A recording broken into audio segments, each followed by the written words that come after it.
జీవితంలో సమయానికి చాలా విలువ ఉంది. ప్రతి ఒక్కరూ సమయాన్ని సద్వినియోగం చేసుకోవాలి.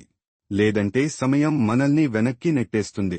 ప్రతిరోజు ఉదయాన్నే నిద్రలేచి వ్యాయామం చేయడం, మంచి ఆహారం తీసుకోవడం, చెడు అలవాట్లకు దూరంగా ఉండడం ఎంతో ముఖ్యం. ఇలా చేయడం వల్ల మన శరీరం, మనస్సు రెండూ ఆరోగ్యంగా ఉంటాయి. అప్పుడే మనం అనుకున్నది సాధించగలం.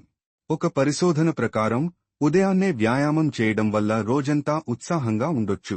అలాగే మంచి ఆహారం తీసుకోవడం వల్ల మెదడు చురుగ్గా పనిచేస్తుంది.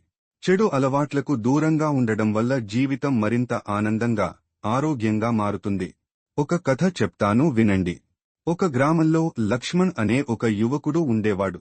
అతను ప్రతిరోజూ ఉదయాన్నే నిద్రలేచి వ్యాయామం చేసేవాడు, మంచి ఆహారం తీసుకునేవాడు, చెడు అలవాట్లకు దూరంగా ఉండేవాడు. అందువల్ల అతను ఎప్పుడూ ఆరోగ్యంగా, సంతోషంగా ఉండేవాడు. ఒకరోజు గ్రామంలో ఒక పోటీ జరిగింది. ఆ పోటీలో లక్ష్మణ్ తన ఆరోగ్యకరమైన అలవాట్ల వల్ల అతను ఆ పోటీలో గెలిచాడు. గ్రామంలో అందరూ అతనిని మెచ్చుకున్నారు. ఈ కథ ద్వారా మనం ఏమి నేర్చుకోవచ్చు? సమయాన్ని సద్వినియోగం చేసుకోవడం, ఆరోగ్యకరమైన అలవాట్లు కలిగి ఉండడం వల్ల మనం జీవితంలో విజయం సాధించవచ్చు. మీరు కూడా లక్ష్మణ్ లాగా ఆరోగ్యకరమైన అలవాట్లను అలవర్చుకోండి. సమయాన్ని సద్వినియోగం చేసుకోండి. అప్పుడే మీరు మీ జీవితంలో అనుకున్నది సాధించగలరు.